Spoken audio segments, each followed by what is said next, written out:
What's going on, guys? This video is gonna be a continuation of the video that I uploaded a couple of days ago about cutting advice, summer cutting advice. I'm gonna tackle a couple of questions I was asked by a subscriber and then give you guys some other information pertaining to this cutting thing in the summertime.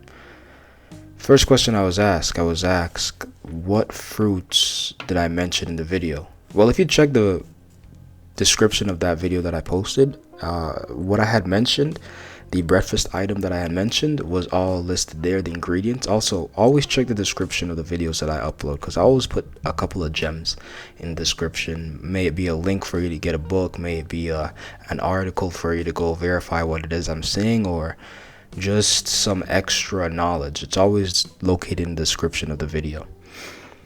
Alright, so he asked me number one, what fruits would I recommend eating if you want to get lean in the summertime and all that? I'd recommend these fruits right here. This is all top of the head stuff. So this isn't an extensive 100% list. I will upload a list later, and I mean an actual list. I'll put it in video format. But I'd say kiwis are good. Mangoes are exceptional. Watermelon, all melons actually, so long as it has seeds, all melons are good. Grapes, so long as the grapes also have seeds, they're good for you to eat. Avocados, also an amazing fruit. Apples, pears, elderberries, stuff like that are good for you to consume. Now, I'd avoid oranges and look, I just avoid oranges. And I know in the summertime people love to eat oranges, but it's something that I would not recommend.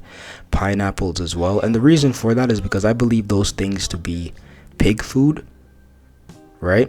Like for pineapple, for instance, not only is it acidic, but your body cannot break down a lot of the sugars in the pineapple. One, like, you know how people say that they eat pineapple to make their, like, females say this, to make their coochie taste good, or men say to make that their fluids taste better and all that. That's because your body's not really digesting these things as it should. Yeah, there should be some fructose in your sperm or semen when you do ejaculate, but that's just negligible amounts. You shouldn't be having these high fructose amounts that you get from pineapple and things of that nature. So pineapple, definitely avoid that. Also, I don't know if you guys ever notice this when you eat a pineapple, but your tongue starts to get it starts to hurt your tongue, right? Because it's destroying your tongue from the jump. It's causing a lot of mucus to come out of your tongue, etc. He had also asked me what kind of herbs I would recommend. Bro, I'd recommend you just these two herbs, Moringa and Maca root, for you to be cutting. Right? I'd take some Moringa leaf powder and some Maca root powder, some kale, some mangoes, throw that in the blender every morning and just blend that and start your day with that. The reason I'm saying that, the reason for that is if you start your day like that, you're doing multiple things. One, you're getting yourself chock full of iron and vitamin C off the jump. Like, you've been fasting all night, right? So when you do that, you're getting a lot of iron and vitamin C and a lot of water. What that's going to do is help your body to have a lot of oxygen off the jump. Your body needs an oxygen-rich environment to thrive. So that iron is going to definitely help you with that. And because you have all that vitamin C from the kale and the mangoes, you're going to absorb that iron much more quickly. Now, the maca root and the moringa is for iron. It's high in iron and high in antioxidants. But the maca root also helps you with testosterone production and estrogen regulation. And hand in hand, these things help you to build and help you detox and help you to kickstart your morning off of a good standing, I guess.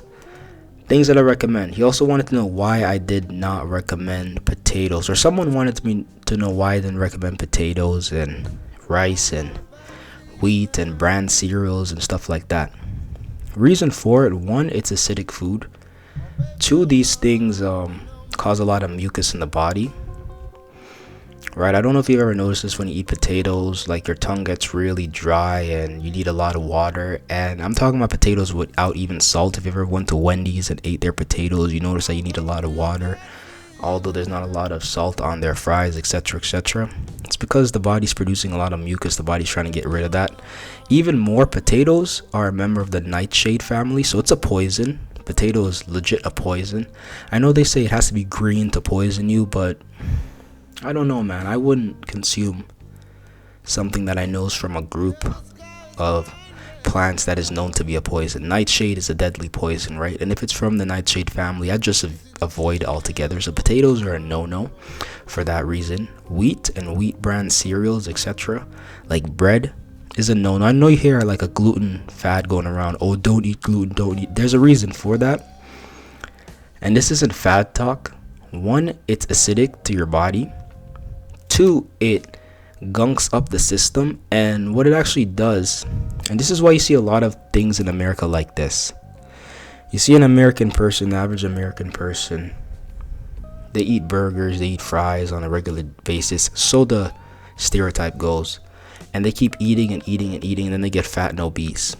The reason for this is these foods like potatoes and breads and things of this nature, what they actually do is they strip your body of your body's nutrients. So as you're eating these things, you're getting a lot of macronutrients, but at the same time, your body's being stripped of the micronutrients.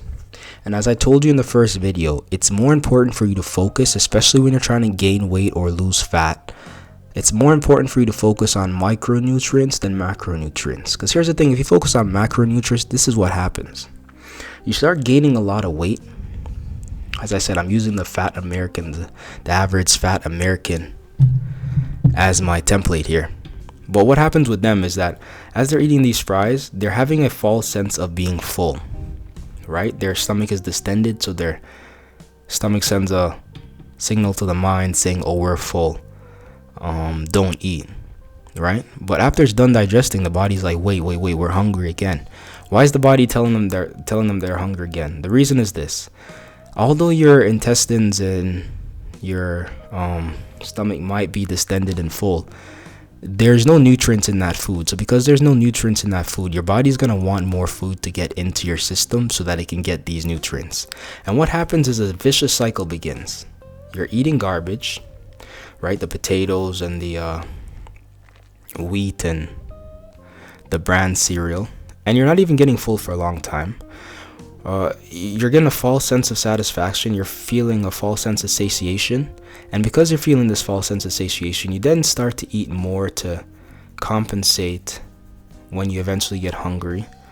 And it strips your body of more nutrients. It strips your body of more of the vitamins and minerals that your body needs. And because your body's stripped for these vitamins and minerals, it's going to look outside for food. And because the food that you're now accustomed to eating, because it's addictive to you at this point, is going to be the potatoes and the fries and the burgers and what have you. You're going to look for that. You're going to eat it again. And what's going to happen is the same thing's going to happen again. You're going to think that you're full, right? You're going to be full for the moment. But then that food that you just ingested is going to take away all the micronutrients, all the iron, all the zinc out of your body, leaving you stripped and only leaving sodium in your system and carbs in your system. And you're just going to keep doing that over and over again. You're going to keep eating foods that are going to strip you of the vitamins and minerals that are already in your body. So that's why I don't recommend you eating that type of food, right? Everything that I've listed on this video will be in the description. These things are chock full of iron. They're chock full of vitamins. And to be honest, once you eat iron, you're good. That's why I have that running joke. I only eat iron. Once you eat iron, you're good. You're not going to be hungry a lot of the time. Your body's going to have itself regulated, and that's going to kickstart the weight loss process, right? That's all you need to be worried about. The thing about what I'm offering you to eat here is that you can eat a ridiculous amount of it, and you're not going to get fat. Why aren't you going to get fat? Because you're going to reach a point where it's like your body's like, yo, stop eating. And you're not going to push yourself past that point. Why aren't you going to push yourself past that point? Because if you're eating these foods that I'm listing, you're just going to have no want of eating food, right? So you're not going to get fat unless you're just, I mean, you're mentally gone. Your body doesn't have a system in it to stop you from eating. You will not ever get fat.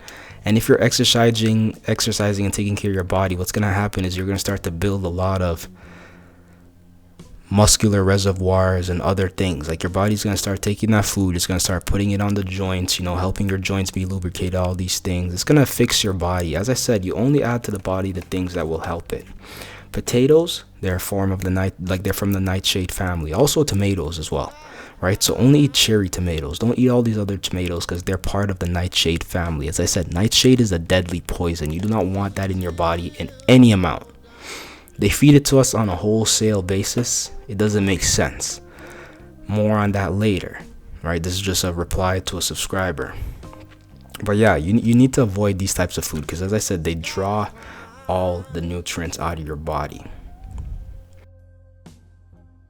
I was also asked, do I recommend eating eggs and other meats? No, I don't recommend that.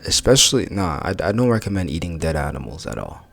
You'll never hear me say eat chicken, eggs, or beef or any of that stuff. If you eat that stuff, that's good for you. I can show you, I can teach you how to eat that stuff, how to get away with eating that stuff. But eating that stuff in general is not something I'd recommend. Why? Because it in no way benefits your body. It does the adverse, actually. It destroys your body on a physical level, metaphysical level, and a spiritual level. Right? If you want to know how, I could link you some information. You just ask me and I will provide the information for you. Again, all this stuff is free for you to criticize and ask questions of. I actually recommend that you do that, right? If there's something you don't understand, do voice your opinion. Your opinion is welcomed here. But no, I would not recommend you eating that stuff, dead animals and chicken periods and shit like that. Reason being, it strips your body of nutrients. It gives you a false sense of satiation, a false sense of satisfaction, a false sense of being good, right? And it does the complete opposite. So no, if you want a substitute for your morning eggs, in the previous video that I'm going to link in the description, I already gave you a substitute. Just look in the description and you will find your morning egg substitute. Not only do you get more protein from this, you get a lot of antioxidants. You get a lot of iron. You get the things that you need from this morning substitute, right? So that's that. I hope you enjoyed the video. Please like, comment, share, and tell me what you guys think. Peace. Oh yeah, I forgot to tell you guys this too. I always gain weight in the summertime. I don't bulk in the wintertime. I don't do that. Multiple reasons. Reason number one, there's no sun, so there's no vitamin D. And I know you can supplement out of that, but I'd rather just lay somewhere in a field and get my vitamin D there. And two, I don't get fat, right? I'm eating right, so I don't have to worry about getting fat. Actually, I'll show you. I'll remember to put a picture of myself right now here. But the thing is, when you eat like this, bro, you can bulk whenever you want to bulk, and you will look however you want to look when you want to look like that, right? This is another hack, right? We talking about experience growth over here. I'm giving you guys just real stuff that people will charge you an arm and a leg for. But yeah, in the summertime, I gain weight. In the wintertime, I maintain weight. Last winter, though, I did a lot of fasting because I was on a spiritual journey. You understand me? But with this information I'm giving you guys can bulk whenever you want to bulk and get the results you want whenever you want to get the results. More on that later. Peace.